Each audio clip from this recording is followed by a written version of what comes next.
2600 एकड़ में अकेडमी है। वो पूरी अकेडमी में संत रामपाल जी महाराज की दया से मेरे बेटे के पोस्टर लगे हुए थे।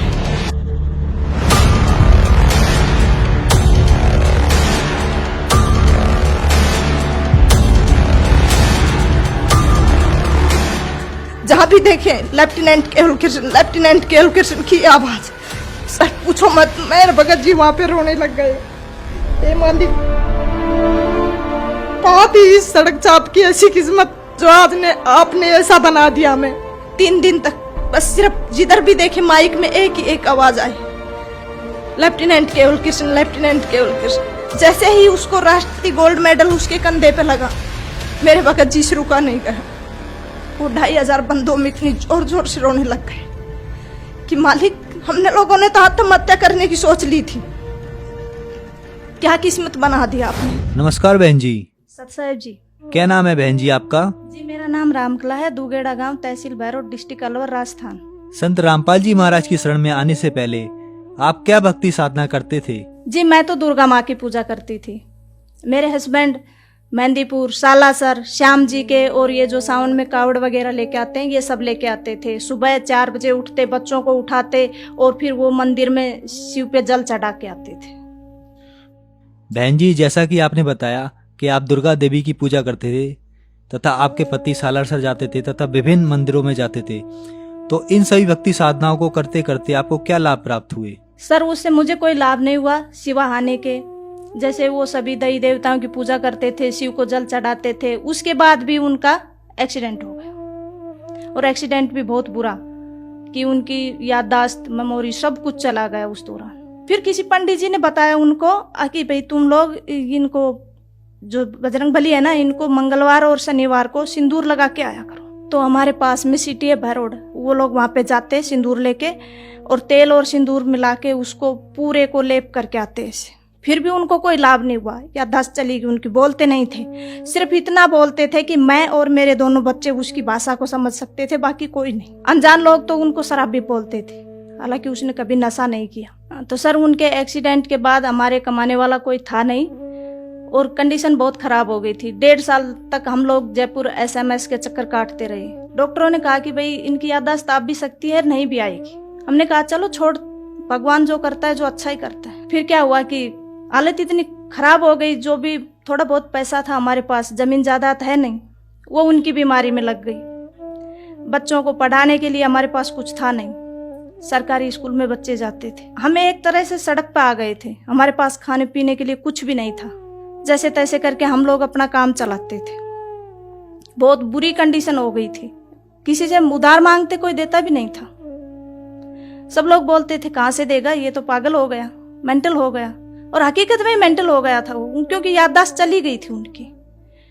डॉक्टरों ने मना कर दिया था कि नहीं बोलेगा ये। फिर उसके बाद एक पंडित ने उसको बताया कि इसको कुत्ता और खाएगा। हकीकत में ऐसा ही हुआ, कुत्ता भी खा गया उसको। तो मैं उस पंडित के पास दोबारा गई। उससे पहले मैं पंडित लोगों को नहीं मानती थी। दुर्गा को तो मैंने उसी दिन छोड़ दिया था जिस दिन उसका एक्सीडेंट हुआ था। अगर माँ होती कहीं पे, दुर्गा माँ होती, तो इनका एक्सीडेंट नहीं होता आज। और वो भी मैंने नवरात्रा कर रखे हैं उस दौरान। फिर क्या हुआ, पंडित ने कहा कि भाई इस पे 7.5 की दशा है शनि की, आप लोग ऐसा करो कि इसको गुलाल लगाओ बजरंग बली को। मैंने कहा ठीक है भाई, लगाते हैं। उसके बाद वो गुलाल लगाने लग गए। करीब 6-7 महीने तक लगातार लगाया। फिर मैं पंडित के पास गई, मैंने कहा कि अब क्या है। उसने कहा कि आपकी 7.5 है। मैंने कहा कि कम से कम 7 तो बोल दे, 6 महीने तो हो गए हमें, ये जाएगी या नहीं। पर जब भी मैं उसके पास जाती वो 7.5 ही गाता रहता। संत रामपाल जी महाराज की शरण में आप कैसे आए? जी मेरे हस्बैंड जब बजरंग बली को गुलाल लगाने जाते थे तो उनको एक फरीदाबाद का कोई भगत जी मिला भैरोड में। उसने कहा कि आप ये क्या करते हो। तो मेरे हस्बैंड ने कहा भी मैं बजरंग बली को गुलाल लगाता हूँ, मेरे को पंडित लोगों ने बताया। उसने कहा इन सब के चक्कर छोड़ो, पंडित वंडित कोई सही नहीं बताता, आप एक काम करो मेरे गुरुजी से नाम ले लो। तो मेरे हस्बैंड ने कहा कि कौन है तुम्हारे गुरु। उसने कहा संत रामपाल जी महाराज। और वो फिलहाल करोथा कांड हुआ था, उस दौरान वो जेल में थे। तो उसने कहा कि गुरुजी इस टाइम है नहीं, वो जेल में गए हुए। भगत जी ने कहा कि चलो मैं घर पे जाके और बच्चों की माँ से सलाह करके आपको बताऊंगा। सर जी मैंने कभी गुरु देखा नहीं था और नहीं बनाया था और नहीं पता था गुरु के बारे में। हाँ, देवी देवताओं के बारे में तो पता था, पर मेरे दिमाग में हमेशा एक बात रहती थी कि ये भगवान 3 क्यों है, एक होना चाहिए। तो भगत जी हमने उसके पास फोन किया, वो हमारे घर पे आए, उससे हमने पूछा तो उसने कहा कि भाई ये सुख देते हैं गुरुजी, वो सुख देते हैं। उससे पहले मुझे गुरु के महत्व का नहीं पता था, गुरु क्या होता है। तो सर उसने कहा कि संत रामपाल जी महाराज अभी है नहीं और आएंगे तब हम आपको नाम दिला देंगे। तो जैसे ही संत रामपाल जी महाराज आए, वो भगत जी हम लोगों को वहां पे लेके गया। उसके बाद जैसे ही हमने नाम लिया तो हम हर 15 दिन में सत्संग में जाने लगे। तो धीरे धीरे धीरे धीरे मालिक की, परमात्मा संत रामपाल जी महाराज की दया होने लगी हम लोगों पे। बहन जी, जैसा कि आपने बताया आप देवी दुर्गा की पूजा करते थे, आपके पति सालासर जाते थे, आप विभिन्न मंदिरों में जाते थे, जिससे आपको कोई लाभ नहीं मिला, आपकी आर्थिक स्थिति बिगड़ गई तथा आप सड़क पर आ गए। तो संत रामपाल जी महाराज की शरण में आप कैसे आए? जी, जैसे ही सर हम संत रामपाल जी महाराज की शरण में गए, उसी दिन से हम लोगों को लाभ होने शुरू हो गए। मेरे हस्बैंड का एक्सीडेंट हुआ तो हमारी जिंदगी तो नरक हो ही गई थी, पर उसके बाद जैसे ही उन्होंने संत रामपाल जी महाराज से नाम दीक्षा ली, धीरे धीरे धीरे धीरे उनकी स्थिति सुधरती आ गई। आज उनकी आवाज भी बिल्कुल ठीक है। संत रामपाल जी महाराज की दया से उनको कोई नहीं कह सकता कि इनका कभी एक्सीडेंट भी हुआ था, और वो ज्यादातर भगवान के सेवा में ही रहते हैं। बच्चों को स्कॉलरशिप मिल गया, वहाँ पे बच्चों की पढ़ाई फ्री हो गई। उसके बाद बच्चों ने +2 की, +2 के बाद लड़की को स्कॉलरशिप मिल गया, उसने इंजीनियरिंग की। बेटे को अब पैसे तो हमारे पास थे नहीं, पैसे कहाँ से दे, तो हमने बैंक से लोन उठाया।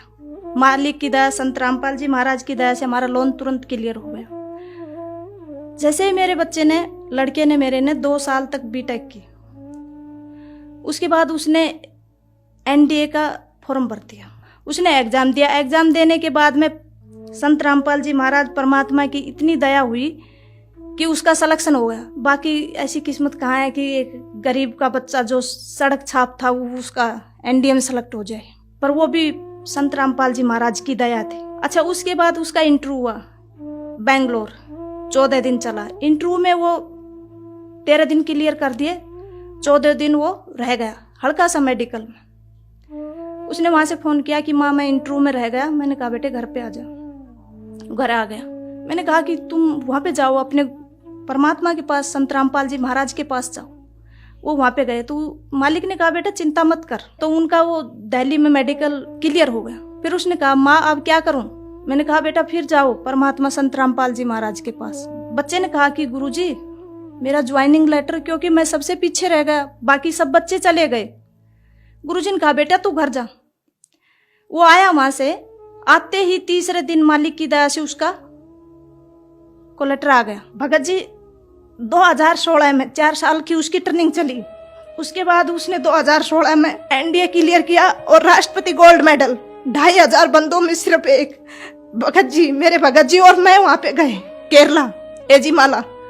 वहां पे जाने के बाद जैसे ही हमने देखे 2600 एकड़ में अकेडमी है वो, तो पूरी अकेडमी में संत रामपाल जी महाराज की दया से मेरे बेटे के पोस्टर लगे हुए थे। जहां भी देखे लेफ्टिनेंट केवल कृष्ण, लेफ्टिनेंट केवल कृष्ण की आवाज। सर पूछो मत, मेरे भगत जी वहां पे रोने लग गए। मालिक बहुत ही सड़क चाप की ऐसी किस्मत जो आज ने आपने ऐसा बना दिया। हमें 3 दिन तक बस सिर्फ जिधर भी देखे माइक में एक ही एक आवाज आई, लेफ्टिनेंट केवल कृष्ण, लेफ्टिनेंट केवल कृष्ण। मैं और मेरे हस्बैंड बस सिर्फ और सिर्फ संत रामपाल जी महाराज को 3 दिन तक याद करके रोते रहे। जैसे ही उसको राष्ट्रपति गोल्ड मेडल उसके कंधे पे लगा, मेरे भगत जी से रुका नहीं गया। वो 2500 बंदों में इतनी जोर जोर से रोने लग गए कि मालिक हमने लोगों ने तो आत्महत्या करने की सोच ली थी, क्या किस्मत बना दिया आपने।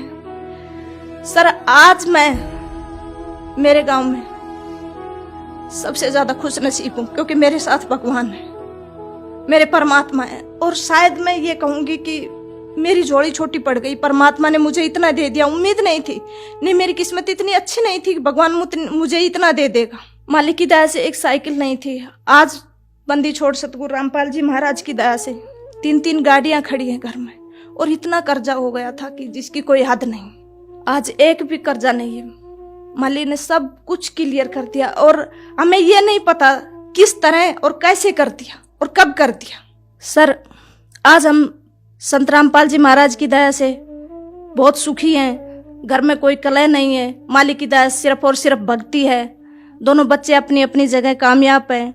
और मालिक ने एक दया और बख्शी मेरे ऊपर कि परमात्मा की दया इतनी है संत रामपाल जी महाराज की कि बच्चे मुझे इतने होनहार और इतने मतलब समझदार और दूसरा आज्ञाकारी बच्चे दिए हैं परमात्मा ने, कि उनको मैं ये बोल दूं कि बेटे ऐसे करना है तो वैसा ही करेंगे। और मालिक का हाथ, संत रामपाल जी महाराज का हाथ उनके सर के ऊपर है। मेरे गांव में मैं सबसे ज्यादा खुश नसीब हूँ। भगवान ने मुझे बहुत कुछ दिया है, जितना मैं कभी उम्मीद नहीं की थी, इतना कि शायद मेरी किस्मत ऐसी हो सकती है। पर आज मैं सीना ठोक के ये कह सकती हूँ कि मेरा से सुखी मेरे गांव में कोई नहीं। बहन जी, जैसा कि आपने बताया कि संत रामपाल जी महाराज से नाम दीक्षा लेने के बाद आपका उजड़ा हुआ परिवार संत रामपाल जी महाराज ने पुनः बसा दिया। आपके ही जैसे संसार में बहुत सारे दुखी लोग हैं, तो आप भक्त समाज को और उन दुखी लोगों को क्या संदेश देना चाहते हैं? मेरे जो अगल बगल में लोग हैं, सभी ये चैनल देखते हैं, सत्संग वगैरह देखते हैं, उनसे मैं खासकर प्रार्थना करना चाहती हूँ कि उनको तो मेरी स्थिति का, मेरी कंडीशन का अच्छे तरीके से पता है। वो भी संत रामपाल जी महाराज की शरण में आए, इन दई देवताओं के चक्कर न काटे, क्योंकि ये दई देवता कुछ नहीं दे सकते।